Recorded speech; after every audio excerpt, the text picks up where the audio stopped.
अब हम एक्सरसाइज 4.1 का क्वेश्चन 6 स्टार्ट करते हैं।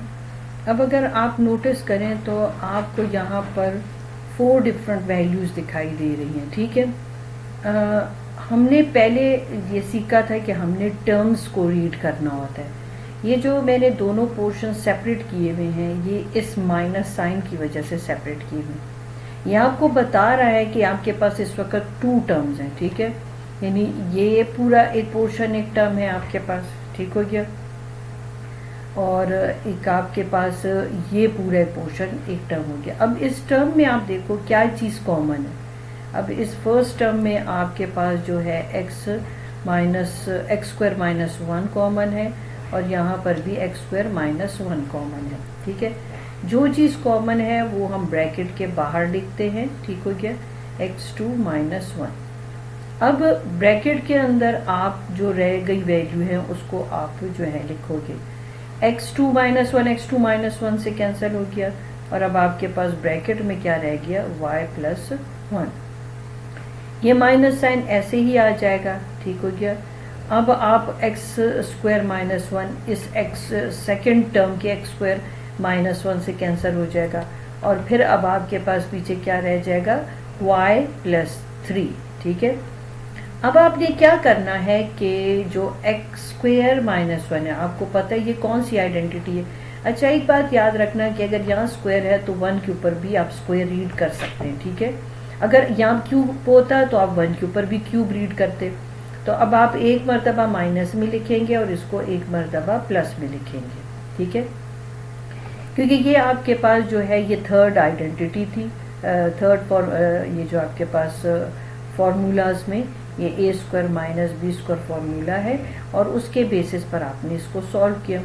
अगर आपको नहीं समझ आ रहा तो आप इसकी डिटेल यहाँ पर देख सकते हैं, ठीक है। अगर ये स्क्वायर है तो 1 के ऊपर भी स्क्वायर रहेगा।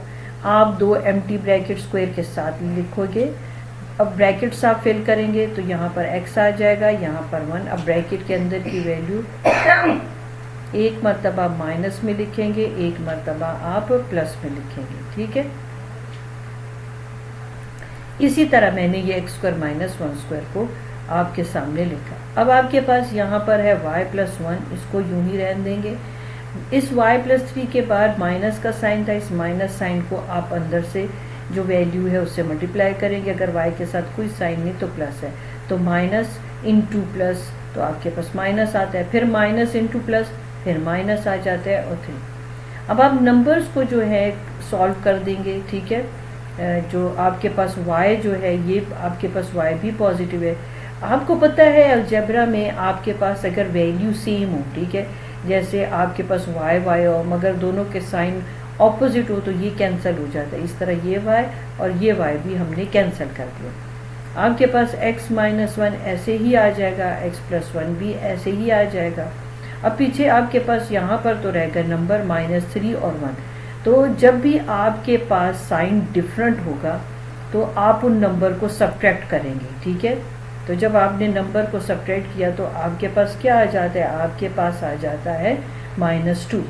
अब आप इसको चाहें तो आप -2 को इन दोनों फैक्टर से शुरू में लिख लें, स्टार्ट में लिख लें, ठीक हो गया। तो ये आपकी प्रॉपर फॉर्म हो जाएगी। यहाँ पर आपका ये क्वेश्चन, एक मिनट, ये हो जाएगा x माइनस 1 और दूसरा फैक्टर आपके पास हो जाएगा x प्लस 1। ये आपका हो जाएगा आंसर, ठीक है। हम क्वेश्चन एक्सरसाइज 4.1 का क्वेश्चन 7 करते हैं। इस तरह का क्वेश्चन हम पहले भी कर चुके हैं, क्वेश्चन नंबर 5। इसमें अब आप देख रहे होंगे कि आपके पास इस वक्त कितने टर्म्स हैं। इस वक्त आपके पास इसमें फिर 4 टर्म्स हैं, ठीक है। इस 4 टर्म्स में से आप एक ऐसा टर्म सेलेक्ट करेंगे जो अपने 2 और जो टर्म्स हैं, ठीक है, यानी कि वो 2 अपनी जो समझो कि फार्मूलाज के जो आपके पास 2 टर्म्स हैं वो ढूंढ सके, ठीक है। अगर आप 6ax को देखो तो इन 4 टर्म्स में से वाहिद ये 6ax है, जो आपको ये इंडिकेट कर रहा है कि इसके 2 और जो आपके टर्म्स हैं जिससे मिलकर फॉर्मूला कंप्लीट होगा। वो क्या है, ए 9a² है और x² है, ठीक है। तो क्योंकि हम जो भी बात करते हैं वो फार्मूलाज के बेसिस पर करते हैं, ठीक है। अब आप नोटिस करें कि यहाँ मैंने यहाँ फार्मूला लिखा हुआ है a² - 2ab + b²। अगर आपको 2ab पता चल जाए तो आप a² और b² इसके साथ इकट्ठा लिख के एक फार्मूला की शेप दे सकते हैं ना। तो यहाँ भी कुछ केस ऐसे ही है। आपने 6 से x को टारगेट किया, ठीक है। यानी कि आप अक्सर ये कहते हैं कि हमें कैसे पता चले कि कौन सा फार्मूला यूज़ होगा। आपको पता है एक फार्मूला में जो आपकी ये दो वैल्यूज़ तो ऐसी होती हैं जो परफेक्ट स्क्वायर होती हैं, ठीक है। और एक पोर्शन ऐसा होता है कि जो उन्हीं वैल्यूज़ का एक स्क्वायर फैक्टर होता है, ठीक हो गया ना। अब ये -16 ये पहले से ही वैल्यूज़ जो थी एक अरेंज फॉर्म में थी, बस हमने उसको रीड जो है तरीके से करना होता है। अब चाहे तो आप एम्प्टी ब्रैकेट के थ्रू इसका जो मिसिंग पोर्शन है ढूंढ सकते हैं, ठीक है। जो बच्चे कॉन्फिडेंट नहीं है कि किस तरह से ढूंढें, उनकी मैं यहाँ पर हेल्प कर देती हूँ। आप यहाँ पर एम्प्टी ब्रैकेट बनाएं, ठीक है। एम्प्टी ब्रैकेट एक समझो कि आपको क्वेश्चन सॉल्व करने में एक बहुत बड़ी हेल्प कर रहा होता है।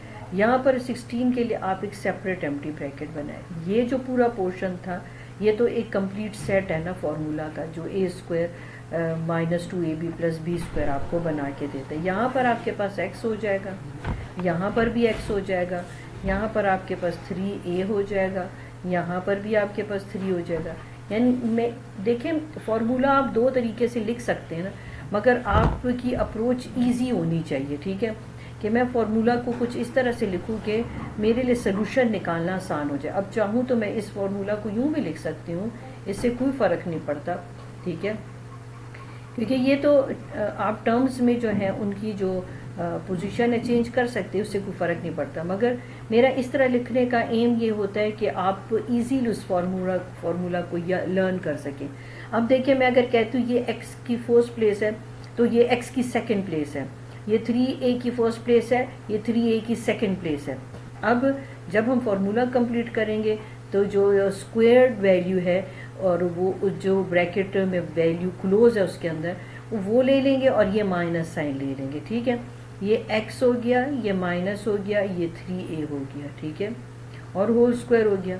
ये माइनस साइन अपनी जगह पे रहा और 4b ब्रैकेट के अंदर और होल स्क्वायर। यहाँ इस वक्त आपके पास एक और आइडेंटिटी और एक और फॉर्मूला जो है यहाँ पर यूज़ हो रहा है, जिसको हम कहते हैं a² b²। आप इस पूरी वैल्यू को एक की नज़र से देखेंगे, ये a है, ठीक है।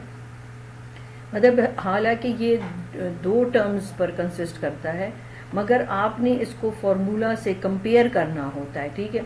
ये इमेजिन करो ये पूरी एक जो वैल्यू है ये उससे कंपेयर किया जा रहा है, और जो 4b है पूरी b की वैल्यू से कंपेयर किया जा रहा है। जैसे हम इसको एक मर्तबा माइनस और प्लस में लिखते हैं, ठीक है, यहाँ पर भी आपने कुछ ऐसा ही करना है।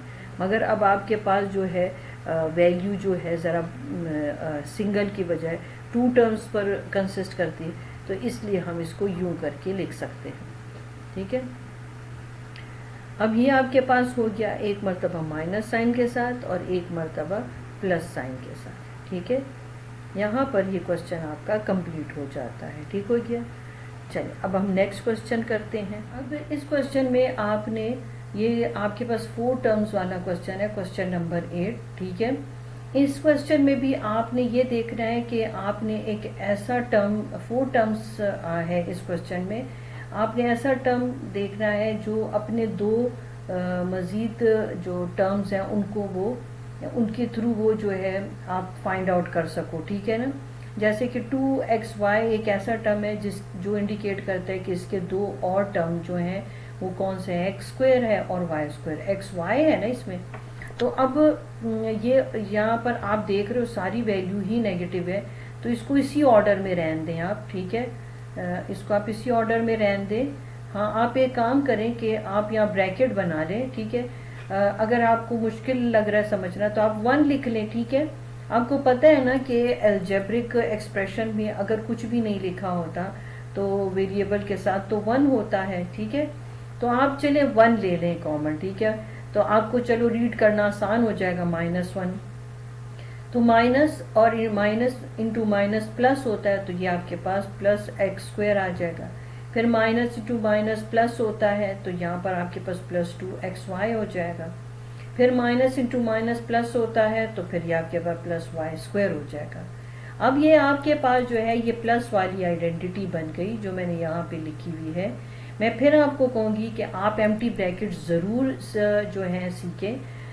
अब आपको पता है कि मैंने आपको पहले भी कहा था कि अगर एक तरफ आपके पास स्क्वायर हो और दूसरी तरफ 1 हो, तो 1 जो है हर एक जो समझो वैल्यू है उसके साथ जो है वही पावर जो है उसको दी जाती है। अगर क्यूब होगा तो यहाँ पर भी 1 के ऊपर क्यूब हो जाएगा। अब हम हर तरफ स्क्वायर को डील कर रहे हैं, तो यहाँ पर भी हम इसको स्क्वायर ही लिखेंगे, ठीक है।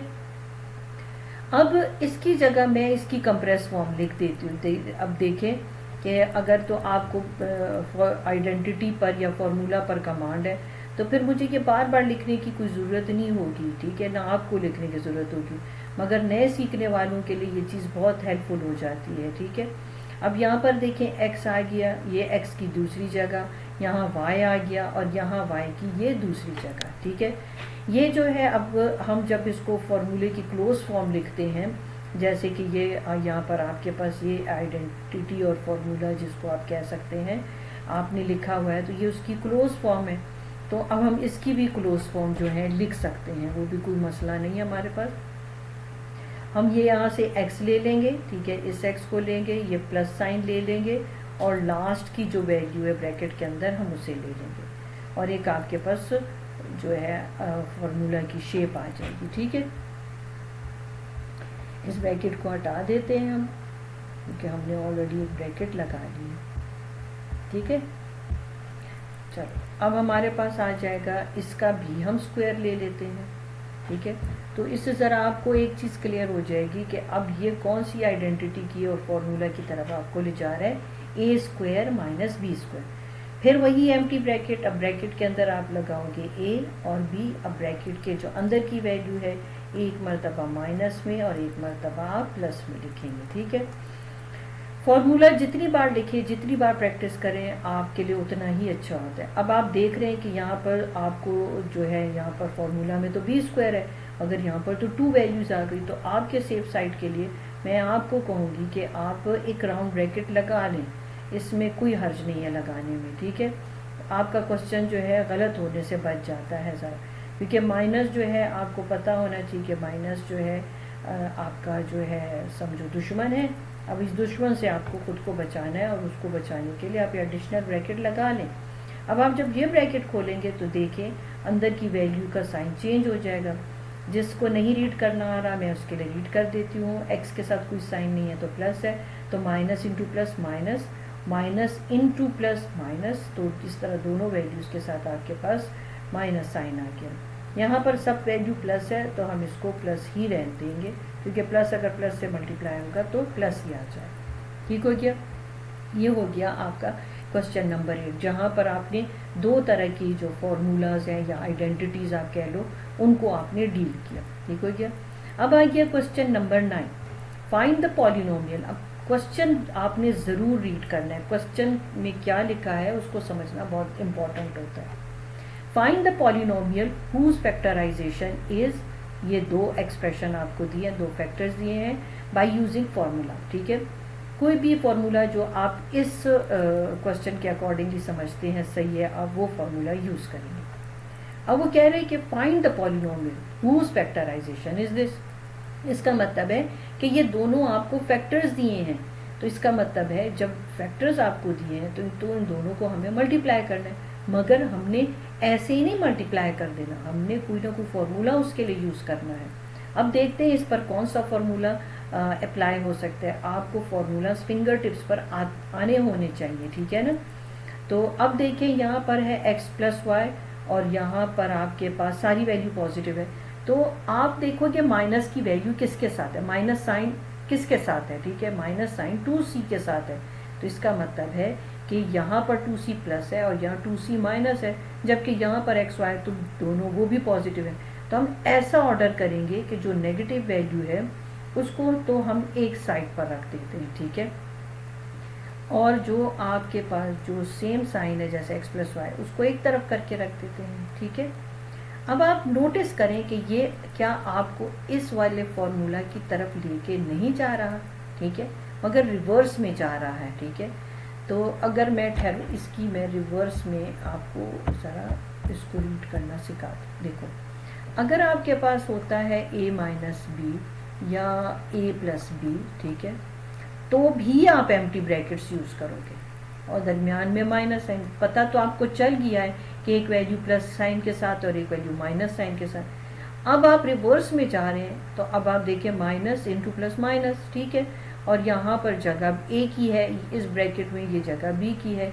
रिवर्स में पढ़ा तो आपके पास इन दोनों का स्क्वायर आ गया। अब आपसे वो मांग भी ये रहा है कि ये जो आपके पास जो फैक्टर्स हैं उसको उसका पॉलिनोमियल निकाल के दें, यानी कि आप उसको एक तरह से फैक्टर्स को दोबारा पॉलिनोमियल में कन्वर्ट कर रहे हैं। मेरे इंट्रोडक्शन में मैंने आपको कहा था ना कि पॉलिनोमियल्स को जब आप फैक्टराइजेशन करते हैं तो फैक्टर्स मिलते हैं और फैक्टर्स को जब आप मल्टीप्लाई करते हैं तो पॉलिनोमियल मिलते हैं। अब वो वक्त आ गया है जिसमें हमने फैक्टर्स को मल्टीप्लाई करना है, मगर वो भी फॉर्मूला के थ्रू। मैं फिर एक एडिशनल ब्रैकेट बनाना बेहतर समझूंगी ताकि मुझे आपको समझाना आसान हो जाए। अब यहाँ देखें, मैंने 2c को भी ब्रैकेट में बंद किया क्योंकि ये वैल्यू डिफरेंट थी, और x प्लस वाई के लिए एक अलग ब्रैकेट बना दी। अगर आप आइडेंटिटी जो मैंने साथ लिखी हुई है, यानी जो फॉर्मूला मैंने साथ लिखी उसके साथ मैच करें तो आपको हर बात बड़े आसानी से समझ आ जाएगी। x प्लस वाई a है, ठीक है, और 2c दरअसल b है, यानी कि मतलब मैं उसके साथ कंपेयर करवा रही हूँ आपको, ठीक है। तो अब आपने क्या करना है, आपने कुछ भी नहीं करना, आपको मैंने कहा है आपने बस एम्प्टी ब्रैकेट्स बना ली है, ठीक है। आपने यहाँ पे लगा देना है x प्लस वाई और यहाँ पे लिख देना है 2c, ठीक है। अब अगर नोटिस करो कि ये तो आपके पास फर्स्ट आइडेंटिटी बन गई, फर्स्ट फॉर्मूला आपके पास बन गया, तो आप इसको फर्स्ट फॉर्मूला पे एक्सपेंड कर दोगे, ठीक है, यानी ये इसकी एक्सपेंडेड फॉर्म है। तो अब आप इसको लिखोगे एक्स स्क्वायर, ठीक है। अब मैं यहाँ पर एम्प्टी ब्रैकेट नहीं बना रही क्योंकि ये हूबहू आपके पास ये फर्स्ट फार्मूला की शेप है। आपने इसको यूँ खोल के लिखना है और ये 4c स्क्वायर हो जाएगा, ठीक है। ये वो पॉलिनोमियल है जिसके ये फैक्टर्स थे, ठीक हो गया। अच्छा, अब हम नेक्स्ट क्वेश्चन देखते हैं, क्वेश्चन नंबर 10। अब देखें कितना वो पिछला क्वेश्चन जो था और इस क्वेश्चन, ये दोनों एक तरह से आपको वो बता रहे हैं कि कैसे पॉलिनोमियल्स के फैक्टर्स और फिर फैक्टर्स को पॉलिनोमियल की शेप देती। अब यहाँ पर रिवर्स हो गया, यहाँ पॉलिनोमियल गिवन है मगर अब आपने यहाँ फैक्टर्स की शेप देनी, मगर फैक्टर्स तक लेके नहीं जाना बल्कि वो उनके स्क्वायर पोर्शन तक आपने लेके जाना। अब ये क्वेश्चन को पहले समझें। Show the expression this as the difference of 2 square, यानी कि आप इसके फैक्टर्स तो बनाएंगे मगर फैक्टर से पहले जो आपका ये स्टेप आएगा है डिफरेंस ऑफ 2 स्क्वायर, आपने वहाँ तक रोक लेना। चलो देखें हम किस तरह से करते हैं। फिर वही बात, आपके पास 4 टर्म्स हैं, 4 टर्म्स में हमारा टारगेट कौन सी वैल्यू है, जिसके पास 2 आपके पास वेरिएबल्स हैं, क्योंकि वो अपने बाकी पेयर्स को ढूंढ के लाएगा। अब इसके पास दूसरा क्या है, एक्स स्क्वायर, और दूसरा जो थर्ड उसका होना चाहिए टर्म वो वाई स्क्वायर उसके पास होना चाहिए, ठीक है। और जो माइनस वाली वैल्यू उसको कोशिश करें कि आप इस साइड पर रखिए ताकि अगर डबल आइडेंटिटीज लग रही हैं तो वो आपको लगाने में आसान हो जाए। अब ये देखें, ये आपके पास आ जाती है, एक पूरा फॉर्मूला बन जाता है और ये माइनस जेड स्क्वायर आपके पास जो है एक तरफ आपने लिख दी। मैं फिर वही एम्प्टी ब्रैकेट्स जो है यूज़ करूँगी, ठीक है। अब ये देखिए, इससे आपके लिए गलती होने की गुंजाइश बहुत कम हो जाती। z के लिए एक अलग से एडिशनल ब्रैकेट बना लें, ठीक है। ये x की जगह, ये x की दूसरी जगह, ये 2y की जगह और ये 2y की दूसरी जगह। अगर रिवर्स में पढ़े देखिए 2 टाइम 4 और xy, क्या यही मिड वाली वैल्यू आ गई कि नहीं आ गई। अब इसको आप जो है इसकी जो है क्लोज फॉर्म करेंगे, ठीक है। ये पहली ब्रैकेट का x, ये प्लस साइन और ये 2y, ठीक है। इससे मिलके आपके पास एक कंप्लीट स्क्वायर बन जाता है और यहाँ पर z आ गया और ये z का जो है होल स्क्वायर आ गया। अब रीड करें क्वेश्चन को। क्या जो क्वेश्चन में उन्होंने आपसे मांगा था आपने वैसे ही शो किया। शो द एक्सप्रेशन, ये वो एक्सप्रेशन था जिसको आपने शो करना था as the difference of two square. ये देखिए डिफरेंस यानी minus sign difference of two square की फॉर्म में आपने शो कर दिया। ठीक हो गया। चलिए ये यहाँ पर ये क्वेश्चन आपका ख़त्म हो। अब हम क्वेश्चन नंबर 11 स्टार्ट करते हैं। ये आपको जो क्वेश्चन दिया है आप देखिए लिखा है 2y² minus 3y minus 27 is equals to y plus 3 और फिर आपको एक जो है एम्प्टी ब्रैकेट दी, यानी कि आपने इसका मिसिंग फैक्टर ढूंढना है। ठीक है। अब मिसिंग फैक्टर ढूंढने का क्या तरीकाकार होगा, आपने क्या करना होगा कि इसका एक प्रॉपर मेथड है जिसमें अब आपने क्या करना है कि मैं ये एक्सप्रेशन लिख रही हूँ जिसमें आपने फर्स्ट वैल्यू का जो कोफिशिएंट है वो 27 से मल्टीप्लाई करना है। आप यहाँ रफ साइड पर देख सकते हैं मैंने 2 को माइनस 27 से मल्टीप्लाई किया तो आपके पास आया माइनस 54। अब आपको एक ऐसी वैल्यू चाहिए जो मल्टीप्लिकेशन से तो आपको माइनस 54 दे मगर प्लस या माइनस करने से आपको माइनस 3 दे। मैंने प्लस या माइनस यहाँ पर इसलिए लिखा है क्योंकि यहाँ पर अब माइनस साइन भी हो सकता है प्लस भी हो सकता है, मतलब ये क्वेश्चन टू क्वेश्चन आपका वेरी करेगा। ठीक है, यानी अब क्वेश्चन टू क्वेश्चन ये साइन डिफरेंट हो सकता है। तो आपने ऐसा नंबर ढूंढना है कि मल्टीप्लिकेशन से तो आपको वो 54 दे माइनस 54 मगर प्लस या माइनस करो तो आपको माइनस 3 मिल जाए। चलो हम ढूंढते हैं। फर्ज करें कि आपको टेबल जो है भूल चुके हैं, यानी टेबल भूल चुके का मतलब ये कि आपको वो फैक्टर्स के थ्रू जो है आपको वो टेबल एकदम से याद नहीं आ रहा तो फिर उसका ये ईजीएस्ट वे है, आप कर सकते हैं। आप 54 लिखें, आपने देखा कि 227 टाइम 54 है, आप हर स्टेप पर चेक करें शायद आपका वहीं पर आपको पेयर मिल जाए। अब 27 को 2 से अगर आप मल्टीप्लाई करो तो 54 आता है मगर अगर 27 में से 2 को माइनस करो तो 3 नहीं आता। तो चलो एक और स्टेप हम जो है ले लेते हैं। अब 3 आपके पास 9 टाइम जो होता है 27 होता है। अब चलो फिर यहाँ पर पेयर चेक कर लेते हैं। अब यहाँ पर आपके पास क्या बच गया 3 टाइम्स 6 होता है। अब 6 9 टाइम्स 54 होता है मगर 6 को अगर 9 से आप सब्ट्रैक्ट करो तो 3 आ जाता है। तो अब हमें इसी स्टेप पर फैक्टर मिल गया तो हमें इसके मज़ीद फैक्टर बनाने की कोई ज़रूरत नहीं है। अब देखिए मैंने यहाँ पे लिख दिया कि अगर आप 9 में से 6 को सब्ट्रैक्ट करें तो आपके पास -3 आता है। इसी तरह अगर 9 को आप +6 के साथ मल्टीप्लाई करो तो -54 आता है। ये तरीक़ेकार होता है फैक्टर ढूंढने का। आपका जो ये रफ पोर्शन है, कहने को तो ये रफ पोर्शन है मगर इसको आप अपना कंप्लीट एक मेथड समझें। ठीक है, ये आपको पूरा एक मेथड जो है यहाँ पर बता रहा होता है। अब आपने ये पेयर जो -9 और 6 जो हैं वो आपने क्या करने हैं कि वो आपने इस 3 की जगह जो है इस -3y की जगह आपने जो है लगा देने हैं। ठीक है, अब 3y के साथ y भी था तो इसलिए आपने 9 और 6 के साथ भी y जो है लगा लेना है। ठीक है, आपने यहाँ पर क्वेश्चंस करने में अपना कॉमन सेंस यूज़ करना है। अब ये देखिए आपके पास ये 2 पेयर्स हो गए। अब इन 2 पेयर्स में क्या चीज़ कॉमन है? नंबर तो कोई कॉमन है नहीं क्योंकि नंबर हम उस नंबर को कॉमन कहते हैं जो दोनों नंबर्स पर डिविजिबल हो, तो इसलिए हम खाली y को कॉमन ले लेते हैं। ठीक है, y कॉमन लिया तो 2 रह गया अंदर, एक y इस y से कट गया तो एक आपके पास y आ गया, फिर 9 भी वैसे ही का वैसा रह गया, ये y इस y से कट गया तो अब इसको मज़ीद लिखने की कोई ज़रूरत नहीं है। ठीक है, अब आपने ले लिया प्लस साइन। ठीक है, अब ऐसी वैल्यू देखो, ऐसा टेबल देखो जो दोनों पर डिविजिबल हो।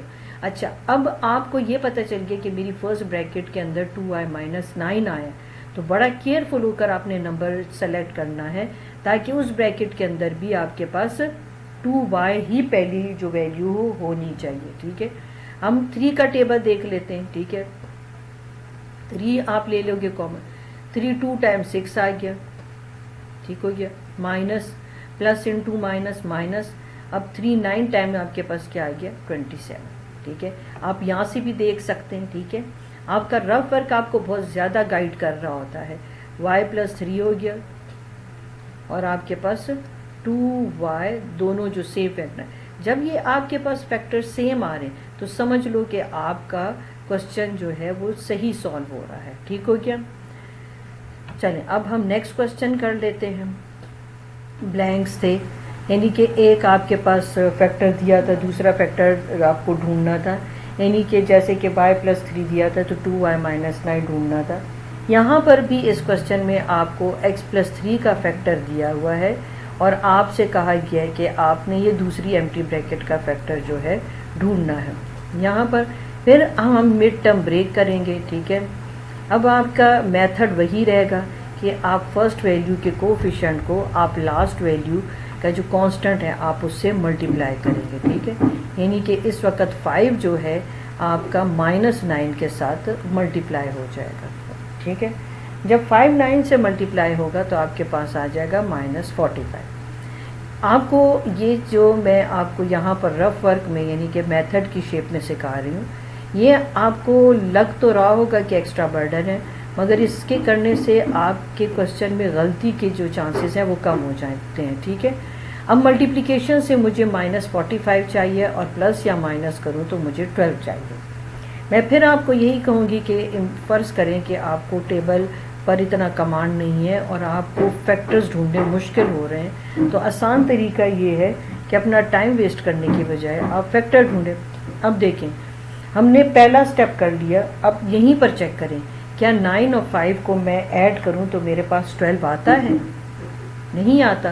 तो चलो फिर आप एक और स्टेप ले लो। ठीक है, चलो यहाँ पर आपके पास हो गया 3 टाइम। अब यहाँ पर चेक करते हैं कि क्या इन दोनों को अगर मैं मल्टीप्लाई करूँ तो मेरे पास तो 15 आता है। तो क्या 15 3 यानी कि अब आप देखो कि 15 3 टाइम तो आपको 45 देगा ही देगा, मगर क्या 15 और 3 जो है वो आपको 12 दे सकते हैं? तो आपका आंसर होगा यस। ठीक है, अब आपने यहाँ पर साइन डिसाइड करना है। आपने इस मेथड वाले पोर्शन में, ठीक हो गया, इस मेथड वाले पोर्शन में आप सब कुछ कर लेंगे, यानी साइन वगैरह डिसाइड कर लेंगे और इससे आपको काफ़ी हेल्प मिलने वाली, क्योंकि आपको +12 चाहिए। तब आप देखें यहाँ पर साइन डिसाइड हो चुका। अब मल्टीप्लिकेशन वाला भी चेक कर लें अपना। ठीक है, आप देखें अगर मैं मल्टीप्लाई करूँ तो प्लस इंटू माइनस माइनस और 15 इंटू 3 आपके पास 45 आता है। ठीक हो गया। तो इससे आपको काफ़ी जो है हेल्प मिल जाती है कि जब आप मेथड में यानी कि आप रफ वर्क में ये सब कुछ कर चुके होते हैं। अब आप 5x² को तो वैसे ही रहने देंगे। अब जो 12 के आपने फैक्टर बनाए हैं वो आपका है 15x और -3x और -9 भी यही है। फिर आपका जो फर्स्ट टाइप है फैक्टराइजेशन का आपने वो देखना है। इसमें आपके पास क्या कॉमन है? 5 कॉमन है, क्योंकि 5 दोनों टेबल्स पर जो है 5 पर भी और 15 दोनों पर डिविजिबल है। 5x हमने कॉमन लिया, x क्यों कॉमन लिया कि दोनों टर्म में x तो है मगर पावर x की कम है, तो हमने जिसकी पावर कम होती वही लेते हैं। 5 से कैंसिल हो गया, एक x से कैंसिल हो गया, ब्रैकेट में आपके पास x आ गया। ठीक है, 15 को अगर 5 पे डिवाइड करो तो 5 3 टाइम 15, एक x था वो भी कट गया। अब यहाँ पर आपने -3 कॉमन लेना है। ठीक है, आप इस ब्रैकेट वाली वैल्यू को ज़रूर देखते जाएं, क्योंकि जो इस ब्रैकेट में वैल्यू आएगी वो वही वैल्यू इस ब्रैकेट में आनी चाहिए। माइनस माइनस कैंसिल होकर आपको प्लस देंगे, 3 भी कैंसिल हो गया और आपके पास x आएगा। माइनस और माइनस प्लस हो जाता है, माइनस इंटू माइनस प्लस हो गया आपके पास, ये भी आपके पास प्लस हो गए। 3 के टेबल में 9 कहाँ आता है? 3 टाइम 9 आ गया। अब आप देख रहे हैं कि ये दोनों फैक्टर सेम आ रहे हैं, तो बस समझ लें कि आपका आंसर ठीक जा रहा है। अब 5x - 3 को कंबाइन कर लें। ठीक है, ऐसे ब्रैकेट में करके लिखें और इन दोनों सेम फैक्टर में से आप एक वैल्यू सेलेक्ट कर सकते हैं। ठीक है, यहाँ पर ही आपका क्वेश्चन नंबर 12 जो है वो ख़त्म हो जाता है। अब आपके पास आ जाता है क्वेश्चन नंबर, आपके पास ये 12 क्वेश्चन हो गया। ठीक है, अब हम नेक्स्ट क्वेश्चन करते हैं।